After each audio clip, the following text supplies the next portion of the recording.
சரி. இந்தியா கூட்டணியில என்னதான் நடக்குது? நான் தலைமையேற்க தயார்ன்னு மம்தா பானர்ஜி சொல்றாங்க. இங்கிட்டு வந்து அரவிந்த் கெஜ்ரிவால் வந்து காங்கிரஸோட கூட்டணியில டெல்லி தேர்தல நான் தனிச்சு சந்திக்கிறேன் அப்படின்னு அவர் சொல்லிட்டாரு. சோ என்னதான் நடக்குது?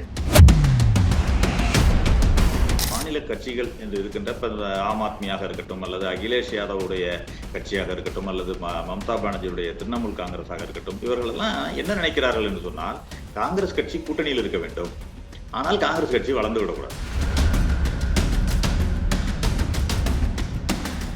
உத்தரப்பிரதேசத்தை உதாரணமா எடுத்துக்கிட்டீங்கன்னா, உத்தரப்பிரதேசத்தை பொறுத்தவரை காங்கிரஸ் கட்சி மைனர் பார்ட்னர் தான் அங்க. ஏன்னா முன்பு பெரிய கட்சியாக இருந்தால் கூட அங்கு ஒரு மைனர் பார்ட்னராக தான் இருந்துச்சு சமாஜ்வாடி கட்சிக்கு.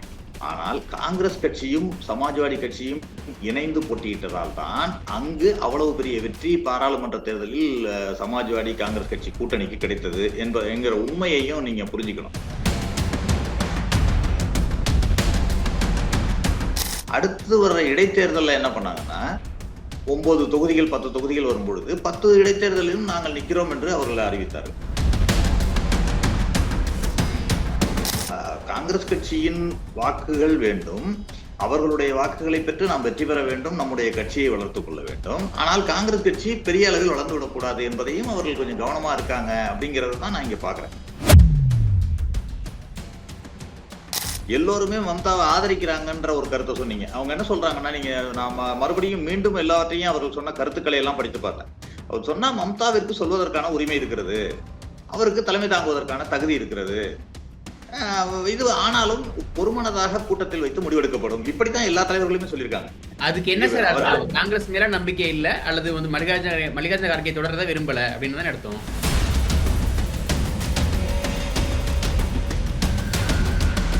அரவிந்த் கெஜ்ரிவாலை பொறுத்தவரை டெல்லி என்று எடுத்துக்கொண்டால் தன்னை முன்னிலைப்படுத்தினால் வெற்றி பெற முடியும் என்று அவர் நம்புகிறார். பொன்னிந்திய அரசியல் நேர்களுக்கு வணக்கம். இன்றைய அரசியல் களம் நிகழ்ச்சியில் நம்மோடு இணைந்திருப்பது காங்கிரஸ் கட்சியைச் சேர்ந்த திரு சந்திரசேகரன் அவர்கள். சார் வணக்கம். வணக்கம். சரி. இந்தியா கூட்டணியில என்னதான் நடக்குது? நான் தலைமையேற்க தயார்னு மம்தா பானர்ஜி சொல்றாங்க. இங்கிட்டு வந்து அரவிந்த் கெஜ்ரிவால் வந்து காங்கிரஸோட கூட்டணியில டெல்லி தேர்தல நான் தனிச்சு சந்திக்கிறேன் அப்படின்னு அவர் சொல்லிட்டாரு. சோ என்னதான் நடக்குது?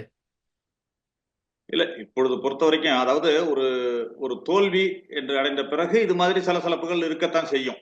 எல்லா கூட்டணிகளா இருந்தாலும் சரி அல்லது கட்சிகளாக இருந்தாலும் சரி. இரண்டாவது இந்தியா கூட்டணி என்று உருவானதே பாத்தீங்கன்னா, ஒரு பல முரண்பட்ட கருத்துக்கள் கொள்கைகள் எல்லாம் உள்ள கட்சிகள் தான் சேர்ந்துதான் இந்தியா கூட்டணின்னு உருவானுச்சு.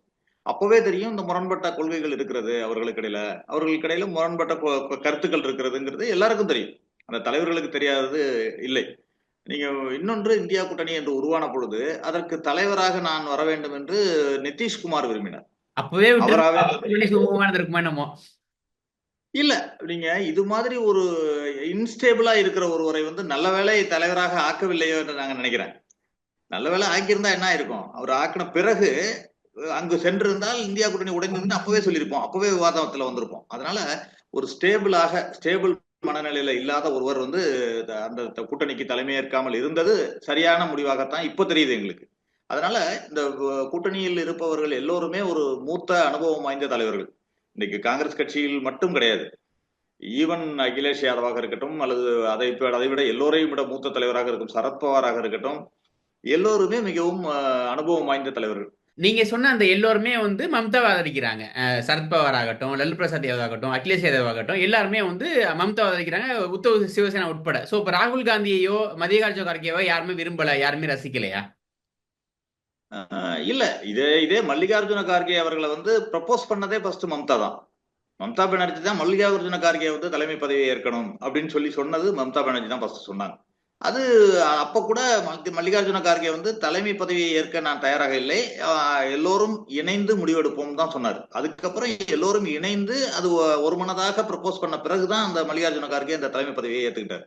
அதே தான் இப்பவும் முடிவு. நீங்க சொன்ன கருத்துல ஒரு சின்ன மாறுபாடு இருக்கு. எல்லோருமே மம்தாவை ஆதரிக்கிறாங்கன்ற ஒரு கருத்தை சொன்னீங்க. அவங்க என்ன சொல்றாங்கன்னா, நீங்க நாம மறுபடியும் மீண்டும் எல்லாவற்றையும் அவர்கள் சொன்ன கருத்துக்களை எல்லாம் படித்து பார்த்தேன். அவர் சொன்னா மம்தாவிற்கு சொல்வதற்கான உரிமை இருக்கிறது, அவருக்கு தலைமை தாங்குவதற்கான தகுதி இருக்கிறது, இது ஆனாலும் ஒருமனதாக கூட்டத்தில் வைத்து முடிவெடுக்கப்படும். இப்படித்தான் எல்லா தலைவர்களுமே சொல்லியிருக்காங்க. அதுக்கு என்ன சார் அர்த்தம்? காங்கிரஸ் மேல நம்பிக்கை இல்ல அல்லது வந்து மல்லிகார்ஜுன கார்கே தொடர்றதை விரும்பல அப்படின்னு தான் அர்த்தம். இல்ல, நீங்க ஒருவர் வந்து ஒரு விருப்பம் தெரிவித்திருக்கிறார் என்று சொன்னால் நீங்க வந்து விருப்பம் தெரிவிக்க கூடாது அப்படின்னு எதிர்கருத்தை தெரிவிக்க கூடாது. அதுதான் அர்த்தம். அந்த அந்த முடிவுக்கு அர்த்தம் என்னவென்று சொன்னால், இன்னைக்கு காங்கிரஸ் கட்சியும் அதற்கு நீங்க 1, 2 எம்பிக்கள் வந்து இது சம்பந்தமா ஒரு கருத்து தெரிவிச்சிருந்தாங்க.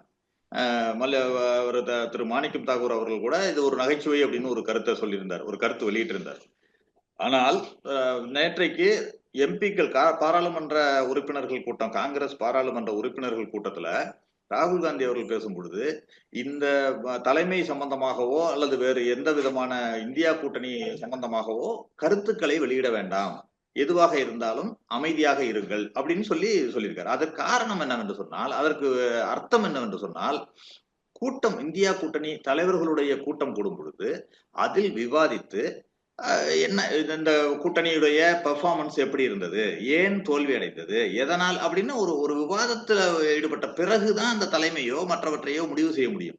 எடுத்தேன் கவிழ்த்தேன் என்று நான் தலைவராகிறேன், நீ தலைவராகிறேன் என்று சொல்லக்கூடாது. அந்த அந்த அடிப்படையில் தான் அவர் ராகுல் காந்தி அதை சொல்லியிருக்கிறார். அந்த அடிப்படையில் பார்த்தால் இன்னொன்று எடுத்துக்கொண்டால், இன்னைக்கு 2024 தேர்தல் முடிந்து விட்டது.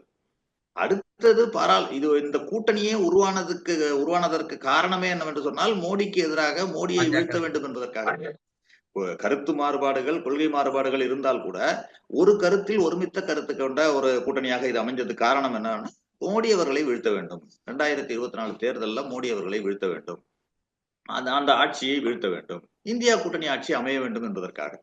அதில் இந்த 2024 தோல்வி அடைந்திருக்கிறது. தோல்வி அடைந்தால் கூட ஒன்று பார்க்கணும், நீங்க இந்தியா கூட்டணி என்று அந்த பலமான ஒரு கூட்டணி அமைந்ததால் தான் இன்றைக்கு ஒரு சரிசமமான ஒரு நிலைக்கு எதிர்கட்சிகள் அங்கு பாராளுமன்றத்தில் இன்றைக்கு அமர்ந்திருக்கிறத பாக்குறோம். இந்த 240 எம்பிக்களை இன்றைக்கு இந்தியா கூட்டணி பெற்றிருக்கிறது. கிட்டத்தட்ட நூற்றுக்கணக்கான எம்பிக்கள் அதிகம். போன கடந்த தேர்தலுக்கும் இந்த தேர்தலுக்கும் எடுத்துக்கிட்டீங்கன்னா 100க்கும் மேற்பட்ட எம்பிக்கள் அதிகம். அதே மாதிரி பாரதிய ஜனதாவின் எண்ணிக்கையும் குறைத்திருக்கிறோம். 400 பார் என்று சொல்லி அவங்க 400 இடங்களில் வெற்றி பெறுவோம் என்று சொன்னதை குறைத்து, அவர்கள் தனிப்பட்ட மெஜாரிட்டி அமைக்க முடியாமல் இன்றைக்கு 2 கட்சிகளுடைய மாநில கட்சிகளுடைய ஆதரவோடு தான் அவர்கள் ஆட்சி அமைக்க முடியும் என்ற நிலையையும் உருவாக்கி இருக்கிறோம். அதற்கு காரணமும் இந்த இந்தியா கூட்டணி என்று உருவானதுதான். ஏன்னா மக்கள் மனதில் ஒரு நம்பிக்கை. ஆனா இப்ப என்ன பிரச்சனைன்னா, அடுத்த எம்பி எலெக்ஷன் வரைக்கும் இந்த கூட்டணி இருக்குமா அப்படின்றதே ஒரு பெரிய கேள்விக்குறியா இருக்கு. இன்னொன்னு மல்லிகார்ஜுன தான் தலைவர், மல்லிகார்ஜுன கார்கே தான் தலைவர், ராகுல் காந்தி தலைவர் இல்ல அப்படின்னு சொல்லி காங்கிரஸ் யாரை ஏமாத்த விரும்புது? தனித்தானே ஏமாத்திக்குதா இல்ல மற்றவர்களை ஏமாத்திக்குதா அப்படின்ற ஒரு கேள்வி எழுதுல்ல. இல்ல, இதுல யாரையும் யாரும் ஏமாற்ற வேண்டிய தேவையே கிடையாது. மல்லிகார்ஜுன கார்கே இண்டிவிஜுவலா செயல்படுறாரு. இன்னைக்கு ராஜ்யசபாவுடைய எதிர்கட்சி தலைவரா இருக்காரு. அவருடைய செயல்பாட்டுல என்ன குறைகள் இருக்கும்? நம்ம எல்லா இடங்களிலும் அவருடைய பேச்சுக்களும் செயல்பாடுகளும் பாத்தீங்கன்னா ஒரு நிதானமாக, அதே நேரத்துல அழுத்தமாக அவருடைய பேச்சுக்களையும் செயல்பாடுகளையும் நம்ம இதுவரைக்கும் பார்த்திருக்கோம். இந்த ஒரு வருட காலம், 1.5 வருட காலத்துல, ஒரு வருட காலம் இந்த இந்தியா கூட்டணி என்று உருவானதுன்னு என்று வைத்துக் கொண்டால் கூட, அந்த இந்தியா கூட்டணி உருவான அந்த ஒரு வருட காலத்தில் அந்த கூட்டணியை பலப்படுத்தும் விதத்திலும் அந்த கூட்டணி செயல்பாடுகளிலும் அவர் ஏதாவது ஒரு குறையுள்ள செயல்பாட்டை வைத்திருக்கிறாரா என்று சொன்னால் நல்ல சிறப்பான செயல்பாடை தான் செய்திருக்காரு. அதனால அதை பத்தி எந்த விதமான குறைபாடும் கிடையாது. அதே மாதிரி காங்கிரஸ் கட்சியை பொறுத்தவரையிலும் மூத்தவர்கள் ஒரு புறமும் இளையவர்கள் இன்னொரு புறமுமாக 2 பக்கமாக அழைத்து சென்று இன்றைக்கு காங்கிரஸ் கட்சியை ஒரு வலிமை மிகுந்த ஒரு கட்சியாக மீண்டும் ஒரு எழுச்சி பெறக்கூடிய ஒரு நிலைக்கு கொண்டு வந்து கொண்டிருக்கிறார்கள் என்பதை நம்ம பாக்குறோம். அதனால இதுல எந்த விதத்திலும் ஏமாற்றக்கூடிய விஷயமே கிடையாது. இன்னொன்று, நீங்க அடுத்த தேர்தல்ல எம்பி தேர்தல்ல இந்தியா கூட்டணி தொடருமான்ற கேள்வியை சொல்றீங்க. நீங்க அதற்கு நீண்ட காலம் இருக்கிறது. இன்னும் இந்த தேர்தல் முடிந்தே இன்னும் 6 மாத காலம் ஆகல. நீங்க இன்னும் நீண்ட காலம் இருக்கிறது. பாஜக அரசின் செயல்பாடுகள் இருக்கு பாருங்க. நீங்க மோடி அரசுடைய பாஜக அரசினுடைய செயல்பாடுகளே இன்னும் இந்தியா கூட்டணியை வலிமையாக்கி விடும் தான் என்னுடைய நம்பிக்கை. நீங்க இந்தியா கூட்டணியில் யாரோ ஒருவர் வெளியேறலாம், மேபி. அப்படி ஒருவர் வெளியேறினால் கூட 2 கட்சிகள் 3 கட்சிகள் இதில் இணைவதற்கான வாய்ப்புகள் கூட இருக்கிறது. அப்படிப்பட்ட சூழ்நிலை தான் உருவாகும் நான் நினைக்கிறேன். மேலும் இந்தியா கூட்டணியில் கட்சிகள் சேர்வதற்கான வாய்ப்புகள் இருக்கிறது. ஏனென்றால் அதற்கான வாய்ப்பை பாஜகவே உருவாக்கிவிடும், அதன் செயல்பாடுகள் மூலமாக உருவாக்கி விடுங்கிறது தான் என்னுடைய கருத்து. ஏன்னா இன்றைக்கு பாராளுமன்றத்துல பேச விடுறது மகாராஷ்டிரால தோல்வி இப்படி இருக்கிறப்போ பாஜக அங்க வலுவாகிட்டே போகுது, இங்க இந்தியா கூட்டணி வீக் ஆகிட்டே இருக்கு, காங்கிரஸ் மீதான நம்பிக்கை குறைந்து கொண்டே வருது. அதனாலதான் மம்தா பானர்ஜி நான் தலைவராக இருக்க தயார்ன்றாரு, மத்த எல்லாருமே மம்தாவை ஆதரிக்கிறாங்க. இப்படிப்பட்ட சூழல்ல நீங்க சொல்றது வியப்பா இல்லையா? இல்ல, நீங்க தோல்வி என்பது நிரந்தரம் கிடையாதுங்க, வெற்றி என்பதும் நிரந்தரம் கிடையாது. வெற்றி தோல்வி என்பது மாறி மாறி வரக்கூடியதுதான். நீங்க தொடர்ந்து ஒரு 2-3 தேர்தல் வெற்றி பெறலாம். அதற்கு பிறகு என்று கொஸ்டின் மார்க் போட்டீங்கன்னா அதுல கொஸ்டினா தான் போகும். நீங்க கடந்த தேர்தலில் காங்கிரஸ் கட்சியை என்ன சொன்னீங்க? காங்கிரஸ் முக் பாரத்னு சொல்லி அவங்க பாஜக இறங்கினாங்க. ஆனா காங்கிரஸ் முக் பாரத்ன்ற இதுல அவங்க வெற்றி பெற முடிஞ்சுதா? 50 தொகுதிகள், 52 தொகுதிகளில் இருந்து இன்னைக்கு 100 தொகுதிகள், கிட்டத்தட்ட 99 தொகுதிகள் வந்திருக்கிறோம். 100 தொகுதிகள் வந்திருக்கிறோம். அப்படித்தான் வெற்றி பெற முடியும். நீங்க ஒரு பாஜக என்பது சில கட்டமைக்கப்பட்ட பிம்பம். அதை தவிர இன்னும் அந்த விவாதத்தை வேற விதமா சொன்னாக்க, நான் பல தேர்தல் ஆணையத்திலிருந்து, இடி, இன்கம் டாக்ஸில் இருந்து எல்லாவற்றையும் கூட்டணி அமைத்துக் கொண்டு அவர்களுடைய செயல்பாடு அமைந்திருப்பதால் அந்த வெற்றி சில இடங்களில் சாத்தியமாகிறது அப்படிங்கிறத நான் பாக்குறேன். அப்படிங்கிறப்ப நீங்க அது நீண்ட நாட்களுக்கு நீடிக்காது. இந்த மாதிரி வெற்றி என்பது நீண்ட நாட்களுக்கு நீடிக்காது. நாங்கள் மக்கள் கிட்ட போயிட்டு இருக்கோம். இன்னைக்கு காங்கிரஸ் கட்சி மக்களிடம் எல்லாவற்றையும் எடுத்து சென்று கொண்டிருக்கிறோம். ஒவ்வொன்றையும் மக்கள்கிட்ட எடுத்து செல்றோம். மக்கள் பார்த்துட்டு இருக்காங்க. அவர்கள் ஒன்றும் ஏமாளிகள் கிடையாது, பைத்தியக்காரர்கள் கிடையாது. மக்கள் புத்திசாலிகள். அவர்களுடைய கடைசி நம்பிக்கை என்னன்னா வாக்குரிமை. அந்த வாக்குரிமையிலும் சில தில்லுமுள்ளுகள் நடப்பதாக எங்களுக்கு சந்தேகம் இருப்பதால் தான் இந்த வெற்றி அவர்களுக்கு சாத்தியமாகி இருக்கிறது என்ற சந்தேகமும் எங்களுக்கு தொடர்ந்து இருந்துகிட்டே இருக்கு. அதனால அடுத்தடுத்த கட்டங்கள்ல எங்களுடைய வெற்றியை நோக்கிய பயணம் கண்டிப்பாக அழுத்தமாக தொடரும்ன்றதுதான் என்னுடைய நம்பிக்கை. டெல்லியில ஆம் ஆத்மி தனித்து போட்டிட்டோம் அப்படின்னு சொல்லிட்டு அரவிந்த் கெஜ்ரிவால் சொல்லிட்டாரு. சோ ஏற்கனவே கடந்த முறை காங்கிரஸ் ஒரு சீட் கூட ஜெயிக்கலாங்க டெல்லியில. சோ இந்த முறை கூட்டணி வச்சாவது டெல்லியில ஏதாவது காங்கிரஸ் களம் காணும் அல்லது ஒரு இடத்த பிடிக்கும் அப்படின்னு பார்த்தா இந்த முறையும் அரவிந்த் கெஜ்ரிவால் வேணான்னு சொல்லிட்டாரு. சோ இப்ப ஏன் அது ஒரு ஒரு தொடர் முரணாவே இருந்துட்டே இருக்கே? எதனால் என்றால் அவர்கள் வேண்டாம்னு சொன்னாங்க, நாங்க வேண்டாம்னு வந்துட்டோம் கிடையாது.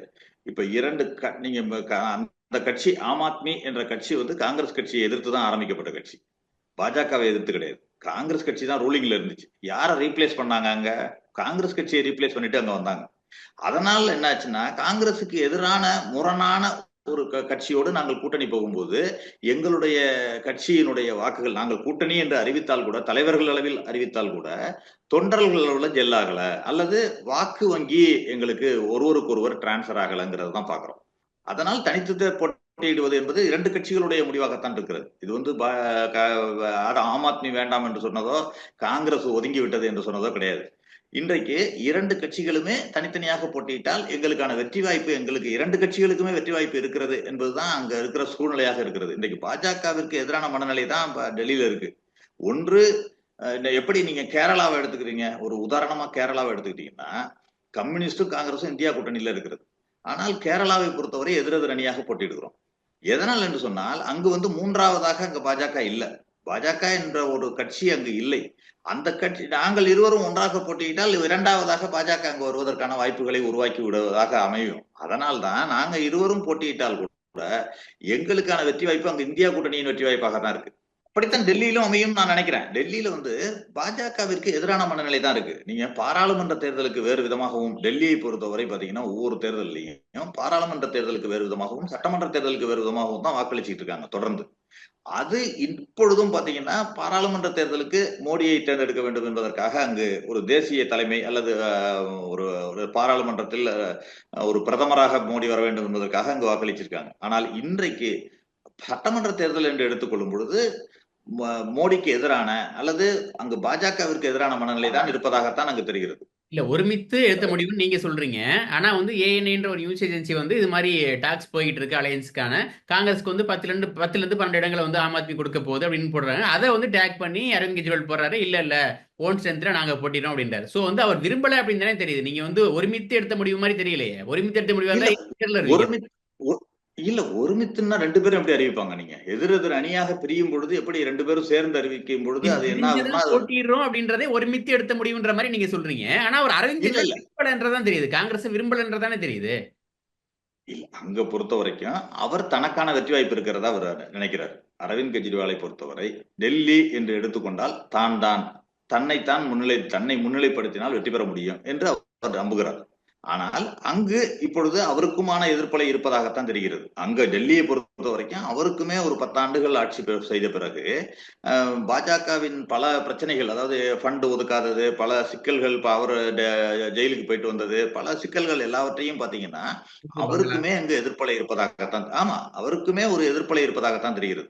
அப்படி இருக்கும் பொழுது பாஜக கெஜ்ரிவால், ஆம் ஆத்மி இருவருக்குமான எதிர்ப்பலையை காங்கிரஸ் அங்கு பயன்படுத்திக் கொள்ள நினைக்கிறது. காங்கிரஸ் கண்டிப்பாக அங்கு வெற்றி வாய்ப்பை உறுதி செய்யும் என்பதுதான் என்னுடைய நம்பிக்கையா இருக்கு. உங்களோட நம்பிக்கை வந்து ஆம் ஆத்மி வந்து ஆளுங்கட்சியாகவும் காங்கிரஸ் எதிர்கட்சியாகவும் பாஜக 3வது இடத்துக்கும் போகுன்றது உங்க நம்பிக்கையா இல்ல காங்கிரஸ் ஜெயிக்கும் நம்புறீங்களா?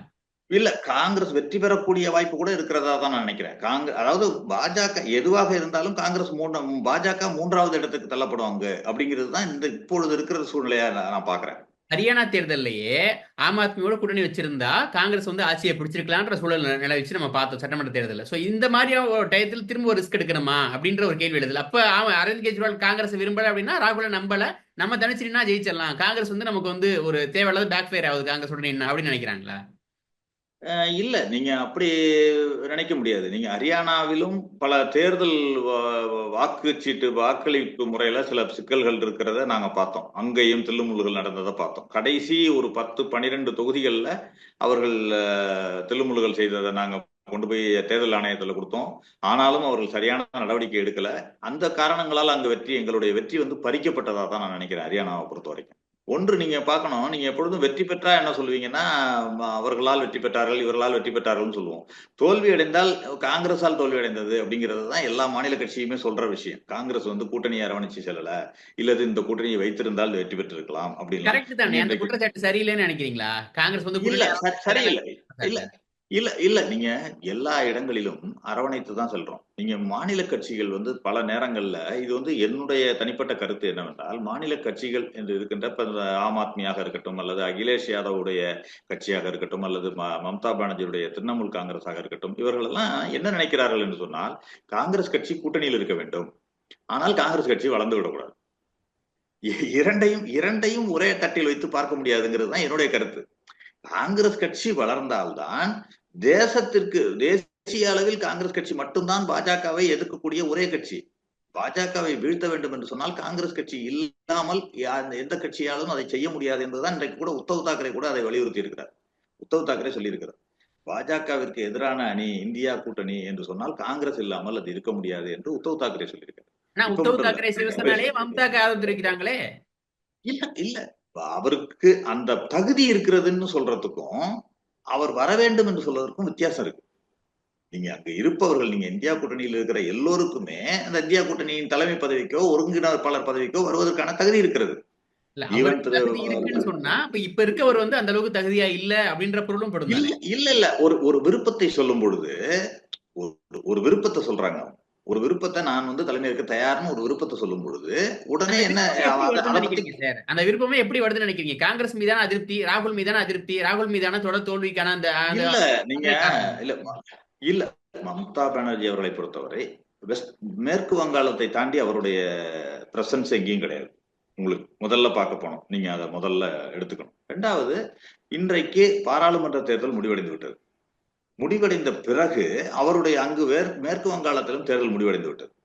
அதனால் அவருடைய செல்வாக்கை மேற்கு வங்காளத்தை தாண்டி அவர் நிலைநிறுத்த விரும்புகிறார் அப்படிங்கிறது தான் நான் இதுல இருந்து புரிஞ்சுக்க விரும்புறேன். ஆனா வங்கத்தை தாண்டி போக எனக்கு விருப்பம் இல்ல, நான் இங்க இருந்தே ஆப்ரேட் பண்றேன் அப்படின்னு சொல்றாங்களே, அதை நம்ம எப்படி பாக்குறது? அப்பனா அதுதான் நான் எப்படி நான் பாக்குறேன்னா, அங்கேயே இருந்தாலும் இந்தியா ஃபுல்லா அவருடைய பிரசன்ஸ் இருக்கணும்னு நினைக்கிறாங்க.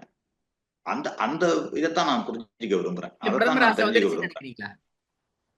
மேபி ஒரு பிரதமரோ அல்லது அகில இந்திய தேசிய அரசியலுக்கு வருவதற்கோ அவருக்கு ஆசை வருவதில் எந்த விதமான தவறும் கிடையாது. ஏன்னு வச்சுக்கோங்க, அவர் ஒரு 15 வருடம் மேல வெஸ்ட் பெங்காலத்துல மேற்கு வங்காளத்துல ஆட்சி செய்து விட்டார். அதனால அந்த இருக்கலாம், அது எல்லா தலைவர்களுக்கும் உள்ள ஒரு விருப்பம் தான்.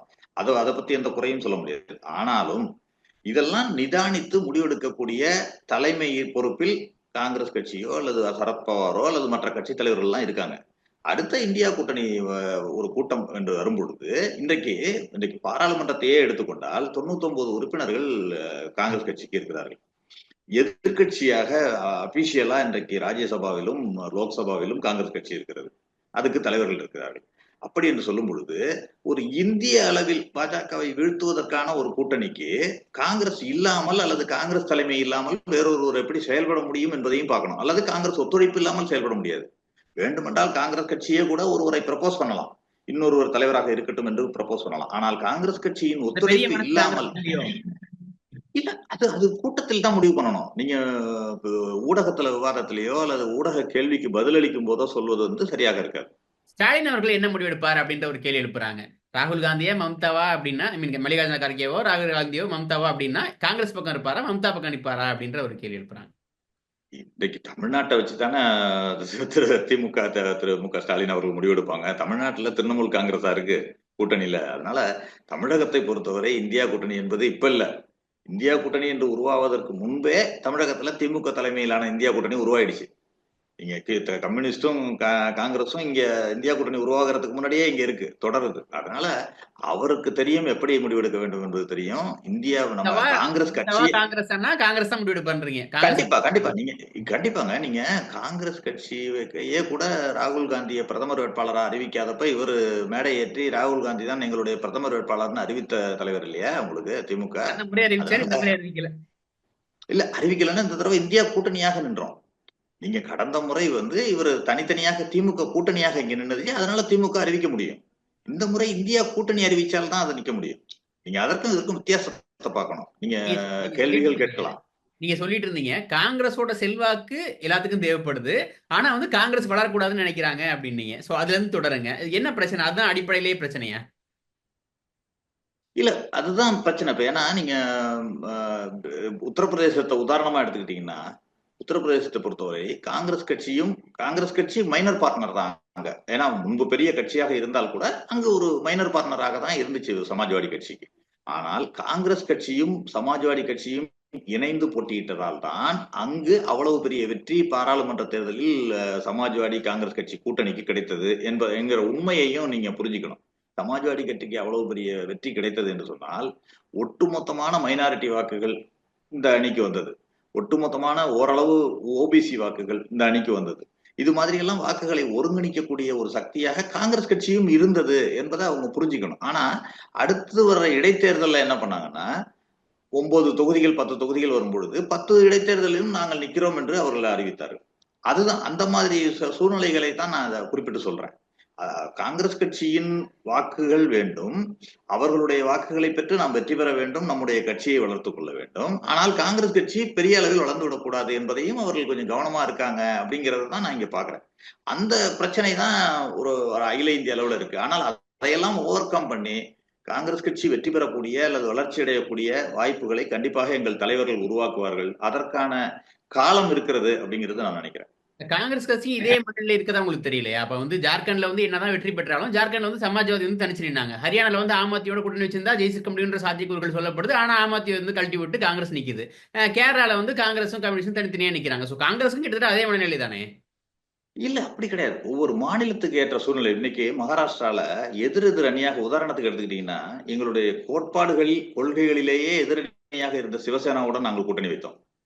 அதே மாதிரி அங்கு கூட சமாஜ்வாடி கட்சிக்கும் எங்களுடைய கூட்டணியில் இடம் கொடுத்து இன்றைக்கு அவர்களும் 2 எம்எல்ஏக்கள் வந்திருக்காங்க அங்க மகாராஷ்டிரால.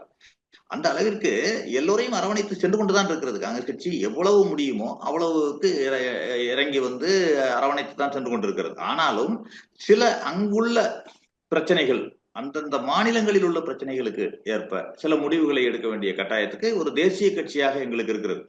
அந்த முடிவை எடுக்கும் பொழுது சில சமயங்கள்ல அந்த உரசல்கள் அல்லது அவர்கள் வெளியில் இருக்க வேண்டிய சூழ்நிலைகள் ஏற்படுகிறது. அதையும் நம் அடுத்தடுத்த கட்டங்கள்ல சரி செய்வாங்க. நீங்க ஒரு தேர்தலில் இதனால் தோற்றோம் என்று சொன்னால் அதை ஆய்வு செய்து அடுத்த கட்டத்தில் அடுத்த தேர்தலில் வெற்றி பெறுவது எப்படி என்பதற்கான வழிமுறைகளையும் ஆராய்ந்து அதுக்கான முடிவுகளை எடுப்பாங்க. அடிப்படையில இந்த குரல் வர்றதுக்கு காரணம் ராகுல் காந்தி மீதான நம்பிக்கையின்மை. அவர் தொடர்ந்து சும்மா அதானி அம்பானியை பத்தியே பேசிட்டு இருக்காரு. அரசியலமைப்பு சட்டத்தை புத்தகத்தை கையில காமிச்சிட்டு இருக்காரு. அதனால எந்த பலனும் இல்ல. தேர்தலில் அது வெற்றியா மாறல. நாடாளுமன்றத்தை நடக்க விட மாட்டாங்க. வேலைவாய்ப்பின்மை பத்தி பேச மாட்டாங்க. விலைவாசி உயர்வை பத்தி பேச விட மாட்டாங்க. நாடாளுமன்றத்தை முடக்கிறத மட்டுமே நோக்கமா வச்சிருக்காங்க. அந்த அம்பானி அதானி டாபிக்கும் எடுபடல. சோ ராகுல் காந்தி மீதான நம்பிக்கையில தேர்தல் தோல்வி இதெல்லாம் தான் காரணம் அப்படின்ற மாதிரியான பேச்சுக்கள் ஏற்படுது இல்ல? இல்ல நீங்க தவறான எண்ணம். நீங்க ராகுல் காந்தி அவர்களுடைய பாரத் ஜோடோ யாத்திரை போன பிறகுதான், அவருடைய இந்திய ஒற்றுமை பயணத்துக்கு பிறகுதான் பாத்தீங்கன்னா காங்கிரஸ் கட்சிக்கே பெரிய இந்தியா முழுக்க ஒரு எழுச்சி ஏற்பட்டுச்சு. ராகுல் காந்தியை பற்றிய எண்ணமே மக்கள்கிட்ட ஒரு புரட்டி போட்ட ஒரு சம்பவமா இருந்துச்சு. அது இந்தியாவுல அவ்வளவு பெரிய ஒரு யாத்திரையை யாரும் நடத்தியதில்லை என்ற அளவுக்கு அவருடைய மன உறுதியோடு நடந்ததை பார்த்தோம். இன்றைக்கு திருப்பதி பிரியங்கா காந்தி அவர்களும் இங்க வயநாட்டுல தேர்ந்தெடுக்கப்பட்டிருக்கிறார். இரண்டாவது, இன்றைக்கு பாராளுமன்ற முடக்கம் என்பதை எதிர்கட்சிகளை குறை சொல்வதற்கு எந்த விதமான காரணமும் இல்லை. ஏன்னா ஆளும் கட்சியே இந்திய வரலாற்றில் இன்றைக்கு எடுத்துக்கிட்டீங்கன்னா ஆளும் கட்சியே பாராளுமன்றம் முடங்க வேண்டும் என்று விரும்புகிறது. ஏதாவது ஒரு காரணத்தை சொல்லி முடங்க வேண்டும் என்று விரும்புகிறது. விவாதத்தை விரும்பவில்லை. நீங்க இந்திய சுதந்திர வரலாற்றுல, பாராளுமன்ற வரலாற்றுல எடுத்துக்கிட்டீங்கன்னா, இதுவரைக்கும் பிரதமர் எந்த கேள்விக்கு பதிலளித்திருக்கிறார்? எல்லா கேள்விகளுக்கும் பதிலளித்திருக்கிறாரா? பாராளுமன்றம் நடக்கும்போது வெளிநாட்டு சுற்றுப்பயணம் செய்வது, எந்த எதிர்க்கட்சிகளுடைய கேள்விகளை உதாசீனப்படுத்துவது, இப்படி பாராளுமன்றத்தை அவர்கள் மதிக்காமல் நடந்து கொண்டிருக்கிற ஒரு கட்சியாகத்தான் பாஜக இருக்கிறது. எதிர்க்கட்சிகளுக்கு பதில் சொல்ல தேவையில்லை என்ற மனப்பான்மையோடு அவர்கள் நடந்து கொண்டிருக்கிறார்கள். ஏன்னா பாராளுமன்றம் நடந்துச்சு, விவாதம் நடந்தது அப்படின்னு சொன்னா அவர்கள் எக்ஸ்போஸ் ஆகுறாங்க. எல்லா விஷயங்கள்லயும் நீங்க அதானி என்று எடுத்துக்கொண்டால் அதுல மோடியோட தொடர்பு சார் வருது. அதானியை சொல்லியே பாராளுமன்றத்தை முடக்க போறீங்கன்னு கேக்குறாங்க. நீங்க இது பாரு, அதானி மட்டும் கிடையாது சம்பவம். நிறைய தினந்தோறும் ஒத்திவைப்பு தீர்மானம் கொடுக்கிறோம், கவன ஈர்ப்பு தீர்மானம் கொடுக்கிறோம். எதையாவது எடுத்துக்கொள்கிறார்களா கேளுங்க. நீங்க அதானி என்பது ஒரு பார்ட் தான். நீங்க வெளியில தெரிகிறது அதானி. ஏன்னா வெளியில வெள்ளடப்பு வந்து அவங்க வெளியில போராட்டம் நடத்துறதுனால அது வெளியில ஊடகத்துல தெரியுது. ஆனா தினந்தோறும் சபை நடக்கும் பொழுது ஒத்திவைப்பு தீர்மானம் கொடுக்கிறோம். இன்றைக்கு புயல் வெள்ள பிரச்சனை விழுப்புரம் கடவுள்ல புயல் வெள்ள பிரச்சனை கொடுத்து கூட ஒரு ஒத்திவைப்பு தீர்மானம் கொடுத்தோம். ஆனா எந்த ஒத்திவைப்பு தீர்மானம், கவன ஈர்ப்பு தீர்மானத்தையும் இவங்க எடுத்துக்கிறது இல்ல. அதாவது அந்த பாஜக மோடிக்கு எதிரான கருத்துக்கள் எதையுமே சபையில் பதிவு செய்யக்கூடாது என்று அவர்கள் விரும்புறாங்க. ஆனா அவங்களும் வந்து சோனியா காந்தி ஜார்ஜ் சோரஸ் பத்தி பேசணும்னு கேக்குறாங்க. அதுக்கு காங்கிரஸ் ஒத்துழைக்க மாட்டதில்ல. இல்லையே, நீங்க இப்ப அதானியை பற்றி பேச ஒரு விவாதம் எடுக்கிறீங்கன்னு வச்சுக்கோங்க. உறுப்பினர்களுக்கு நேரம் கொடுப்பீங்க. 3 நிமிடம், 5 நிமிடம்னு ஒவ்வொரு உறுப்பினர்களுக்கும் நேரம் கொடுக்கப்படும். அதற்கு பதிலளிக்க அமைச்சர்கள் அல்லது பிரதமருக்கு நேரம் கொடுக்கப்படும். நீங்க அதுல குற்றம் சாட்டி பேசலாமே, விவாதம் சொல்லலாமே. நீங்க இதுல ஆளுங்கட்சிக்கு தானங்க உரிமை அதிகம். நீங்க பாராளுமன்றத்தை நடத்தி விவாதத்தை நடத்தினா ஆளுங்கட்சியில தான் அதிக உறுப்பினர்கள் இருக்கீங்க, அமைச்சர்கள் இருக்காங்க, பிரதமர் இருக்காரு. அவங்க பேசலாமே, பேசி குற்றம் சாட்டி பேசலாமே. அதுக்கு அப்ப பதில் சொல்ல போறாங்க. நாங்க அதானியை பத்தி குற்றம் சாட்டி பேசும்பொழுது என்னென்ன எவிடன்ஸ் வச்சிருக்கீங்க கொடுங்கன்னு கேட்க போறீங்க, அல்லது எதனால் பேசுறீங்கன்னு சொல்ல போறீங்க. அதை ஏதாவது சொல்றப்ப அதை பற்றி விவாதம் நடந்து கொண்டிருக்கும் பொழுது இதை பற்றி அவர்கள் குற்றம் சாட்டி பேசினால் அதற்கு பதிலளிக்க போறோம். எங்களுடைய உறுப்பினர்கள் பதிலளிக்க போறோம். ஏன் அதை செய்யக்கூடாது? அதுதான் எங்களுடைய கேள்வி. ராஜ்யசபா வரலாற்றுல முதல் முறையாக சபை தலைவருக்கு எதிராக நம்பிக்கையில்லா தீர்மானம் ஜெகதீப் தன்கருக்கு எதிராக. சோ எதற்காக இந்த நடவடிக்கை?